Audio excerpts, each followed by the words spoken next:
Welcome to Super Entrepreneurs Podcast. Today we have with us Erin O'hoski. Did I pronounce it correct? O'hoski, you were close. O'hoski. Oh, amazing. Yeah. Almost there. How are you? I'm well. How are you doing, Shed? Amazing, amazing. I'm so happy that you came on the show. Very excited to learn more about what you're involved with and kind of share with the audience as well. I'll allow you to kind of go ahead and introduce yourself, please. Great. So hello, everybody. I'm so excited to be here. My name is Erin O'hoski. I am the founding principal of a firm called Boulevard Strategy Group. What we do is city strategy. We work with mayors, councils, city managers to develop roadmaps to really put their cities and communities on the path to success. Work with cities all over Ontario right now, expanding into nationally into Canada, really just leading with love. Making sure that what folks are hearing from the communities that they serve is reflected in their strategies. Over the past year, we've been working with cities and communities to differentiate, to see what are their opportunities during the pandemic, and to make sure they pivot their strategies so they're not just surviving this pandemic, that they can find opportunities to help their communities thrive during the pandemic. So it's been really exciting work. Love what I do. Have been working with cities and communities for almost 2 decades. That's scary to admit now, but serving cities is just, it's my passion, and serving the people who serve the public is what we're all about at Boulevard Strategy Group. It's very exciting stuff. That's so amazing. So what are some of the examples of pivoting that you're involved with? Yeah, so some of the pivoting examples that we're working with cities and communities on are, the things that you might expect. Early on, this time last year, we didn't know what the pandemic would bring, but now we know there are implications in office space. So how are they going to pivot economic development and real estate strategies to understand what the future of work looks like? We're noticing challenges in affordable housing. It used to be just housing wasn't affordable in big centers, and if you went off into rural communities, you could afford anything.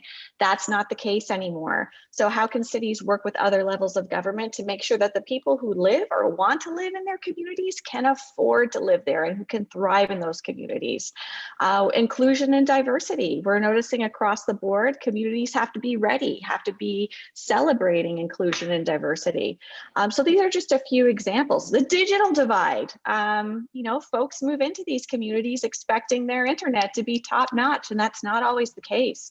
And for entrepreneurs or for people who are starting businesses or people working from home, if they don't have universally accessible, reliable, affordable internet, then that's not going to help their businesses. So how can cities and communities support that?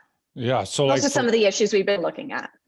There's some of them. Yeah. So for me, I can relate to that location part because I live the northern side of Whitby, like on the outskirt, and internet is not that reliable. And I run and my business was brick and mortar.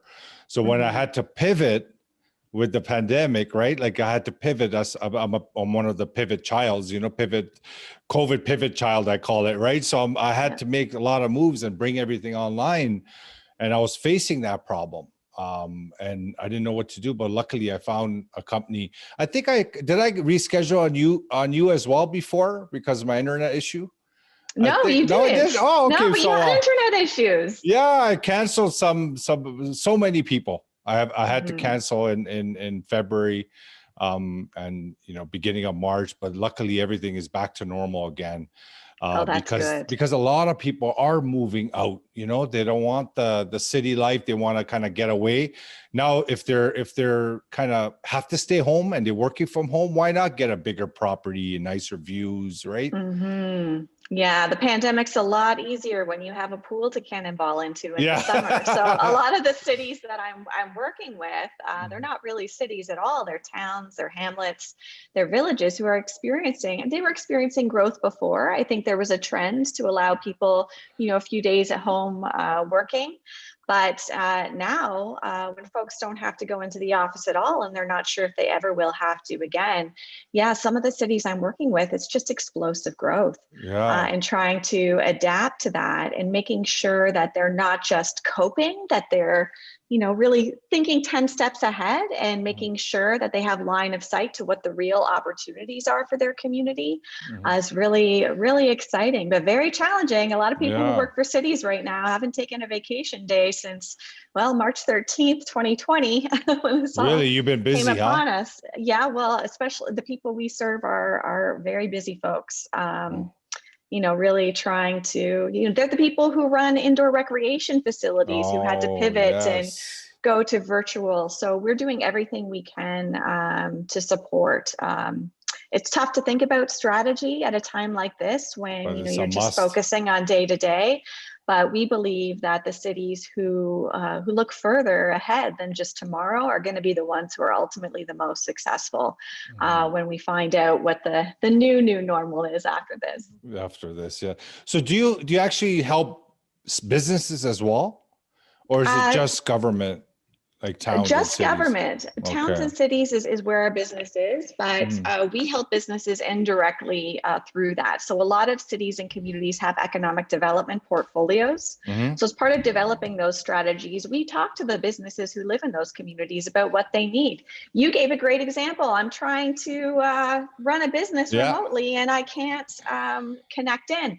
It's not always the city's responsibility, but they can get out the megaphone or they can develop partnerships to figure out how to address things like digital issues. Maybe that wasn't an issue before. Maybe you just needed to log on to email before, but now folks have businesses they're running from home. They have kids who are trying to learn at home at the same time. Maybe they're playing video games and it's affecting your bandwidth. So what was true. Okay before is not okay now. We hear about, the increasing emphasis on logistics space. And the increasing demand because shipping goods now is more important than ever, and access to highways and access to logistics is so important. So we support cities as they support the businesses who work in their communities and understanding what type of infrastructure, what type of support, what type of programming that they need in order to be able to go beyond surviving this pandemic to hopefully thriving. Yeah. And that's a good example of like food delivery services. We've been trying to get, when they came out, we were trying to get food order here for the longest time. And now we're noticing in the rural, like there's a lot of them skip the dishes and all these guys are coming out now. You start seeing the ads saying, hey, we deliver here now, we deliver here. So you can notice everybody's evolving. All the businesses are kind of expanding. I think it's a good thing. Because it was too congested in one area. It's kind of broadening the infrastructure, right? Yeah, I think what's important for us to realize and what we bring into our work all the time is to know that no two cities are the same.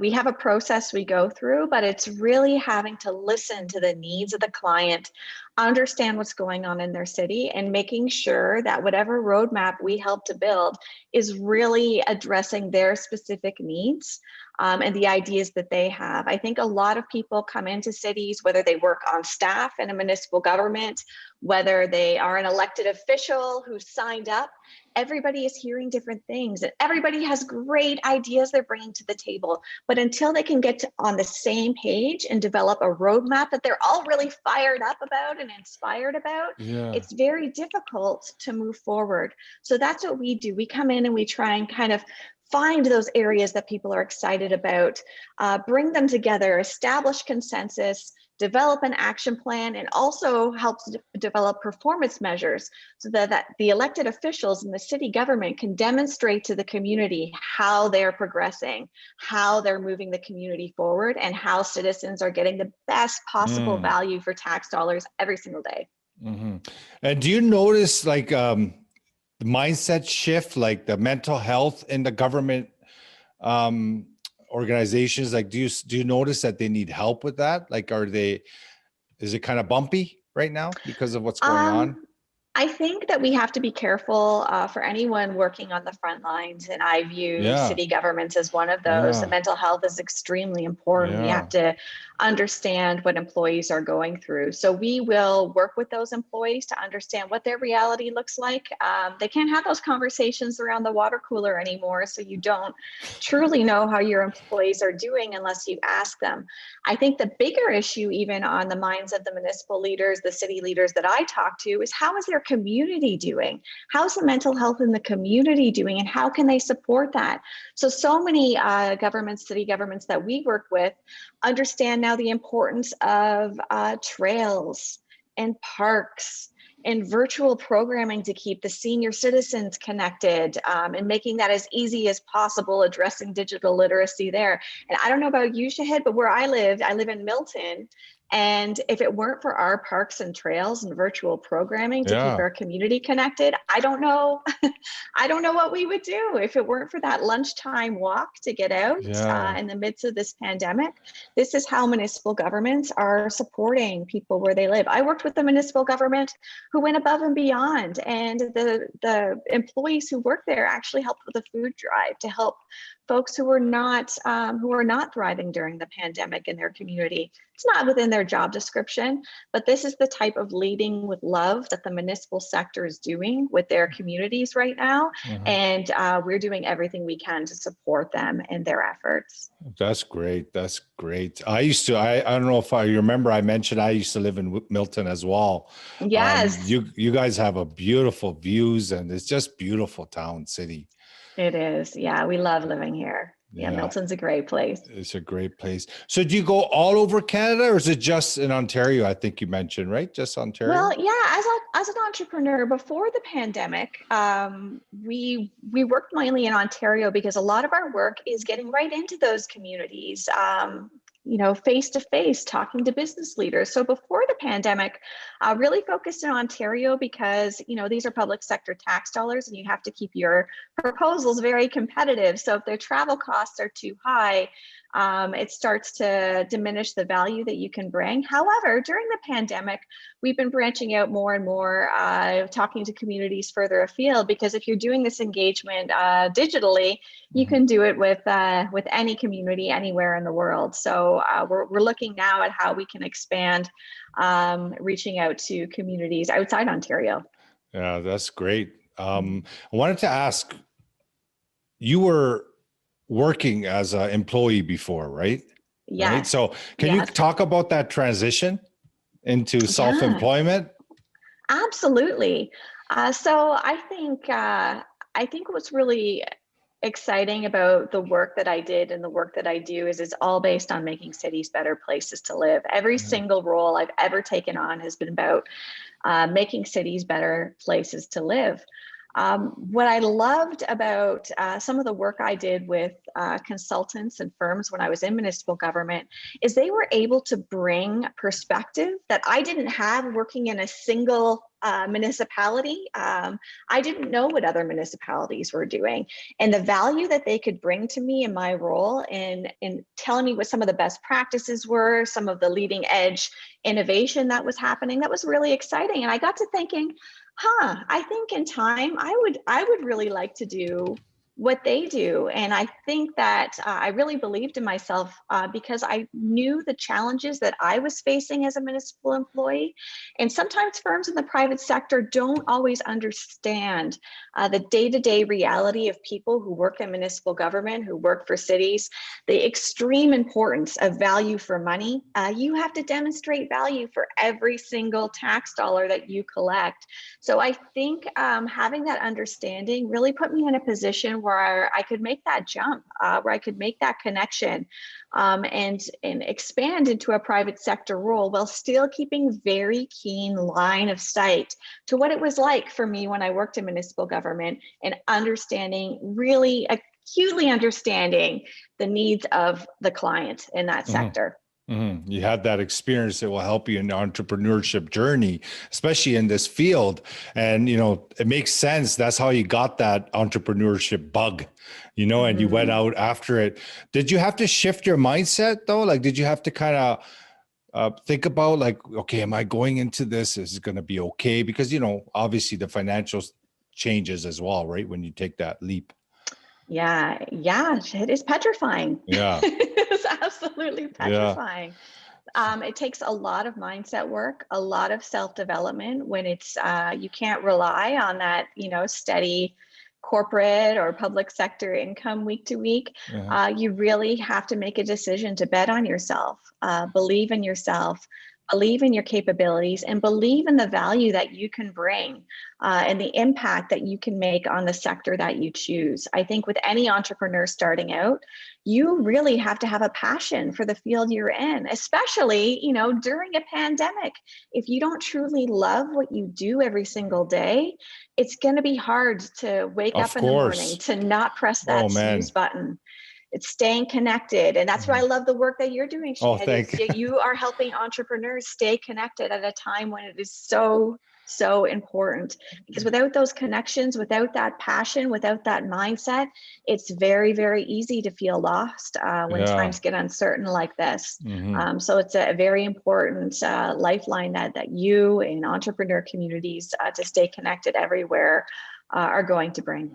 Yeah. Thank you so much, Erin. And you as well have a lot of passion for what you do. You could tell, right? So you just want to help. Like you're not, you could like, every human being is connected energetically. We could even through cameras, even through devices, we could pick up on these intuitions and these feelings, right? And Mhm. you could tell that about you, that your only focus is the people, is to serve, right? You're the numbers and the business is that one component, but you're actually really focused on how much can I do.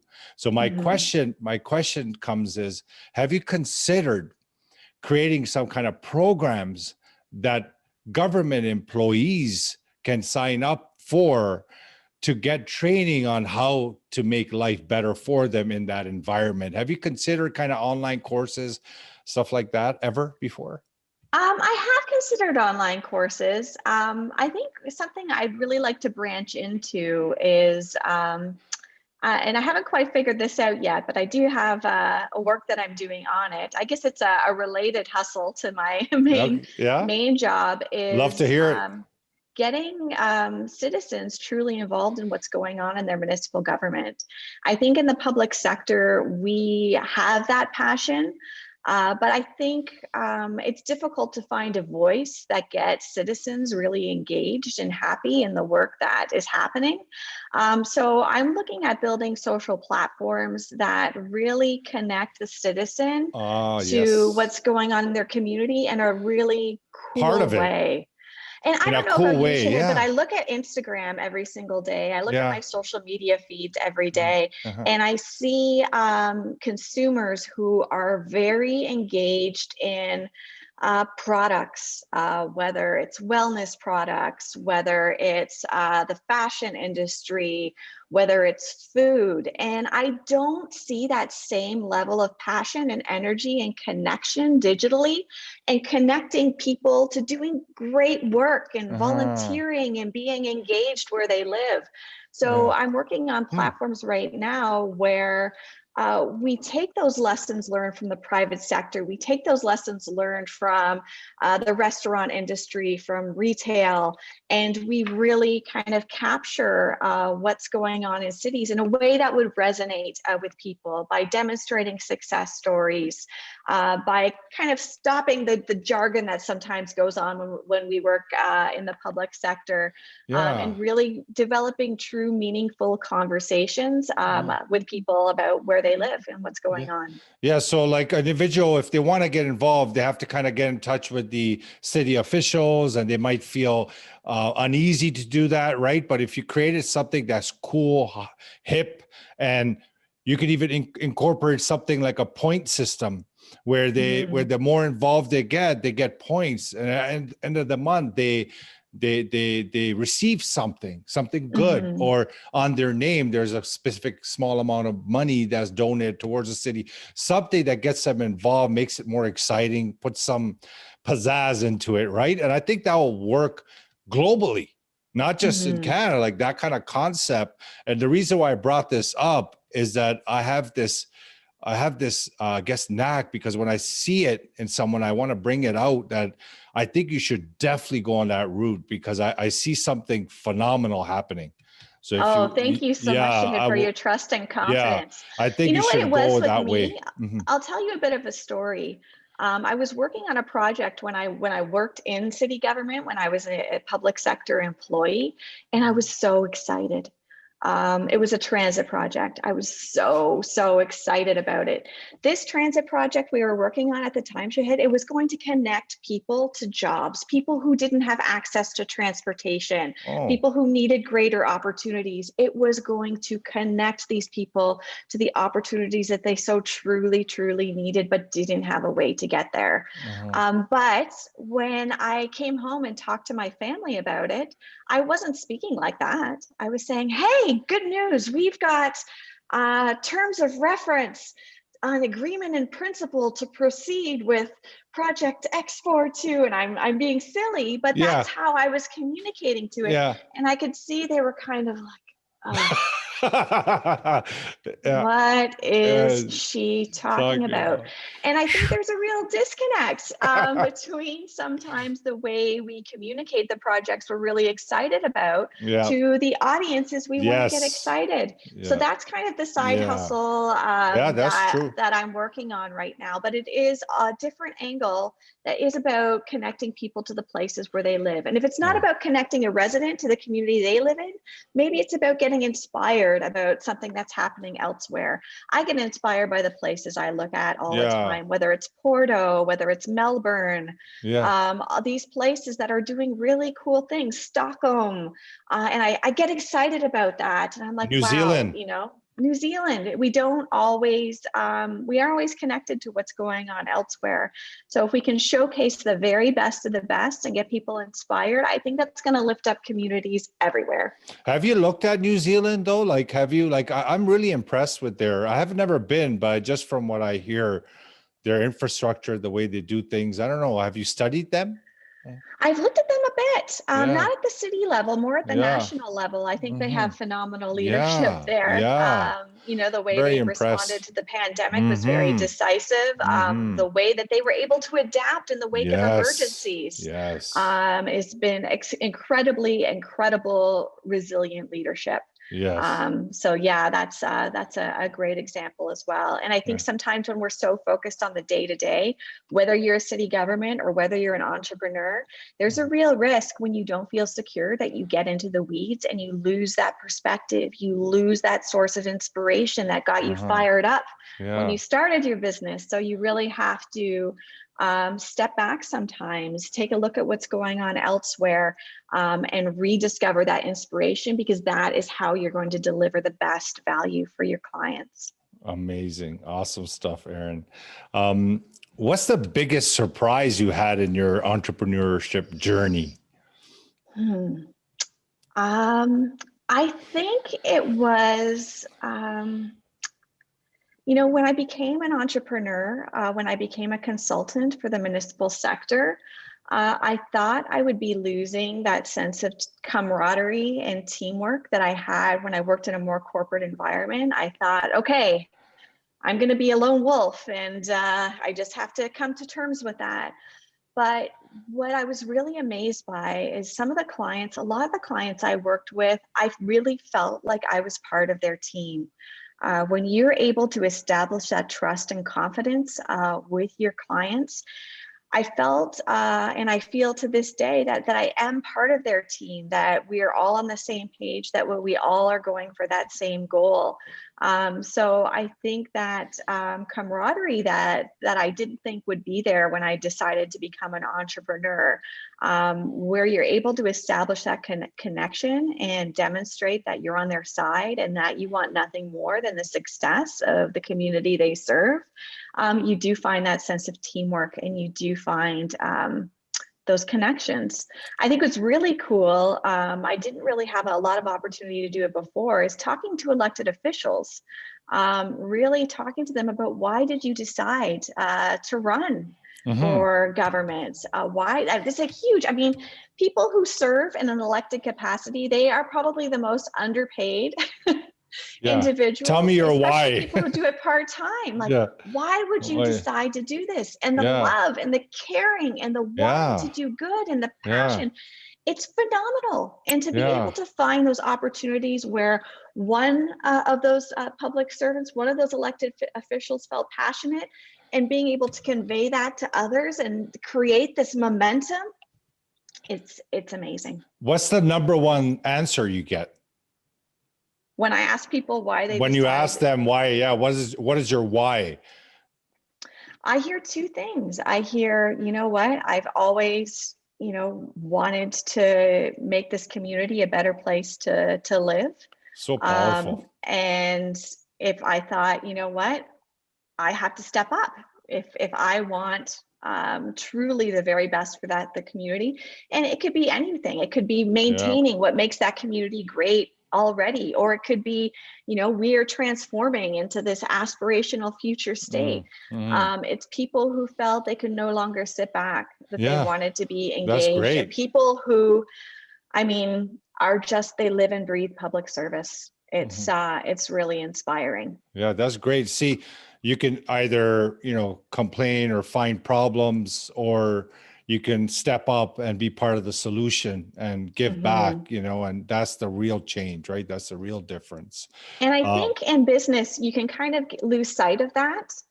You can lose sight of whether you're an elected official or you're an entrepreneur. Once you get into the day-to-day of meetings and, finances and all of that, you can sometimes lose sight of the why and the purpose. So, connecting people back to, well, what is your vision? What is your quest? What is your end game as an individual?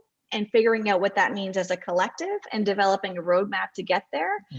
Very same lessons for entrepreneurs too. Once you get disconnected with that, you can find yourself in the weeds, and you can find yourself lost, and that's not a good place to be. No. So really connecting to your why each and every morning, I think is so important. Yeah, it's so true. And it's basically human beings, the easiest thing we're capable of doing is drifting. So what you have to do is you have to have a goal, and you have to be so passionate about that goal that it has to be part of you. That means like the mornings that you recommended has to be morning, evening, has to be affirmation, all those kind of things, because you have to be it. You have to live it. You have to feel it. You have to be consumed by it. That's the only way you can actually grow. Because without that, you'll drift, you'll find reasons, you'll complain, your mood will be off. You won't be in that vibration. How can you grow, right? So you have to make sure. So that was a great recommendation. Definitely a good pointer that, both sides, like entrepreneurship and that, like we need that focus. We need to have, that shining star, right? We need to be going after something, even the employees. Right. So they could have like a job dream, or they could have something that they want to do for the city, that they can go after, and they'll see themselves climbing up the ladder of the, that world. Yeah. And I'm glad you raised that, because those roadmaps we build, we also develop, employee engagement, where we, try to connect the roles that people do every day to how they're going to advance that community. And the work that every single individual in that corporation does is so, so meaningful. They're the people who wake up and serve the public on the front lines every single day. So true. So if we don't hear from them in this process, if we don't hear their ideas, if we don't hear the values that are really important to them in a workplace, then we're not really realizing the potential of that community. So I'm fortunate the communities that I work with, listening to employees is something that I don't even have to come in and say we should do this. The city managers are like, this is a must. We have to hear from our employees. That's amazing. That's so amazing. Great leaders. That's great. In these communities. Yeah, that's great. We always like to ask our guests what their inner superpower is that got them to this point. I think the inner superpower, and I originally, maybe when I started on my entrepreneur journey, maybe thought, oh, that's too wishy-washy, or that's too, high level, but it really is leading with love. It's It's, That's not good. being an entrepreneur for financial gain. It's having to Yes. trust that if you care about the clients you serve, that you'll be okay. And in And your fact, you'll be behavior great. and your behavior expresses that. You can Mhm. see it. Like when you communicate with you can see that your behavior is expressing that superpower, even though you Mhm. don't even say it. Now that you say it, you can connect the dots, but it actually connects. So that means you live it from within, right? That's who you Yeah. are. And people who ask me about becoming an entrepreneur because they're interested, very quickly the conversation talks about money and financial gain. And I get it. We all have families to feed. We've got kids to put through post-secondary education. That's very, very important. But I think becoming an entrepreneur is the courage to believe in what you're passionate about, believe in your capability, and let the client's needs come first, and trust the financial side will come with that. And That has to be paramount. mhm, Not, I need to develop this business mhm, line to develop Q3 goals. It's because if you have that line of sight, that passion for what you do, and that understanding, that keen understanding of what the client needs, you'll be able to adapt and be mhm, flexible. And some of the colleagues I've talked to during the pandemic, when they led with that sense of purpose and mhm, mhm, understanding, they mhm, were much quicker mhm, to mhm, adapt mhm. to this reality, because it's that passion. It's not about a Yeah, rigid business plan or yeah, financials. It's about understanding that side. I yeah. mean, I don't want to discount it. You No, can't I know what just, you mean. Yeah. So, you but can't just have a Zoom call and a dream, but yeah, you do I need know. to make sure that the purpose is first. That's Hmm. paramount. So Why true. you do it and what your client needs, and making sure that you're doing everything you can to help your clients succeed. And you pointed out like the number one universal law in growth and being successful and all the good things that you desire is that givers gain. When you have Mm-hmm. an attitude of actually trying to leave everyone that you interact with better off than you left them or met them, Mm-hmm. that energy when you put out and you're doing, you're going to get tenfold back. And I notice Mm-hmm. that for me, I have it embedded in me. So if I talk to someone, even if it's a prospect or anything, my main focus is always trying to see what I can say or do or help that can Mm-hmm. shift their reality in some way that can make their life better. If they Mm-hmm. become a client, don't become, that doesn't matter. That's second. So what you're saying is actually a law. Like that's amazing that you mentioned that, because that is key component. Money and all that is great to have as goals, right? You want to go Mm-hmm. towards things because more money you have, you could do better for the world, right? You could do more Mm-hmm. if you're a good person, obviously. But the main focus is day to day, just see what you could do for that day that you can help others, and you'll get a lot of success coming your way. Yeah, and don't be afraid to reach out Mm. to unexpected places. Yeah. I often reach out to who, in the business world might be considered my competitors. But Yeah. if I Yeah. know that they care about communities at the end of the day, It's so reaching out to true. them, Yeah. understanding, if I bring my skill set and they bring their skill set, could we develop an even better Yeah. solution for the Yeah. clients we're Yeah. serving? Yeah. It's So true. really having to have that abundance mindset. There are so Amazing. many people in the service sector that if you're too focused on, your turf and what Mm. you have, Yeah. and you really need to think differently. You need to Yeah. think about what the client needs. And Hmm. if you can only So true. deliver part of the puzzle, how do you make those connections, and how Hmm. do you establish those relationships? And that's been exciting too, where I've been Yeah. able to find folks to work with and work together, and be able to bring truly innovative Yeah. solutions forward. Yeah. It's like, the saying, professionals create, amateurs compete. You should Mm-hmm. never, ever have the mentality of competition, ever. Mm-hmm. Everybody has their own source. There's no need that you should be trying to take from someone else. And that's Mm-hmm. such a great point that you brought up, Matt. You're bringing up all amazing points. It's been phenomenal talking to you and everything that you shared. I hope it can make a difference in someone's life. Any last thoughts that you want to share? Any kind of recommendations you want to share with anyone looking to get into entrepreneurship or being in entrepreneurship?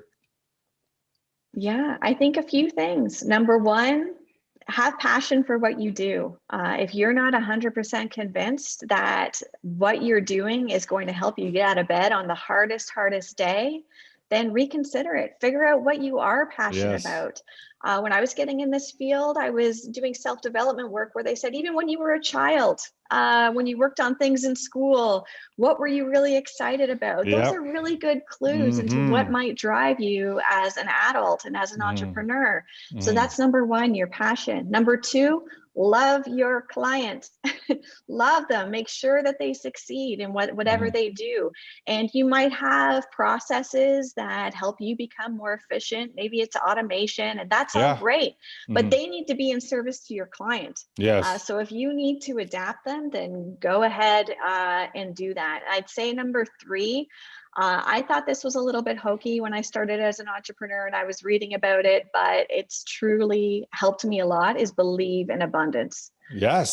Believe Very big. by me getting something, Big. someone else has to lose something. That's not how entrepreneurship works anymore. No, it's about understanding by working together, you can create more. You can create abundance. And amazing. I think that has been a huge mindset shift for me, that in order for me to win, it doesn't mean others have to lose. Nope. If someone else is winning, that doesn't mean that I'm losing. It's about understanding that. And the last thing I'd say, something I had to learn as an entrepreneur. So when I get a no, I think a lot of people, it's your innate reaction to get angry or upset, or maybe you lack your confidence. But just really understand that a no is a redirection. Behind every single no, there is a bigger yes. So I have a rule. This is my rule. I'll share it with you. If I get a no, I allow myself 2 hours to get into the weeds, to work out emotions, especially if it's something I really wanted. After that 2 hours is up, time stops, I flick the switch, find the bigger yes. Find the bigger yes that was behind the no you received. Great. And move on and use it as an opportunity to grow. Awesome, Erin. Great recommendation, great suggestions. I want to really thank you and for coming on the show. It was a pleasure speaking to you today. And you too, thank you so much for the work that you do every day and connecting entrepreneurs. And if folks don't follow you already, I encourage them to do so. It really helps the entrepreneur community stay connected on those days when it's hard to keep going. Sometimes I'll see one of your posts on Instagram.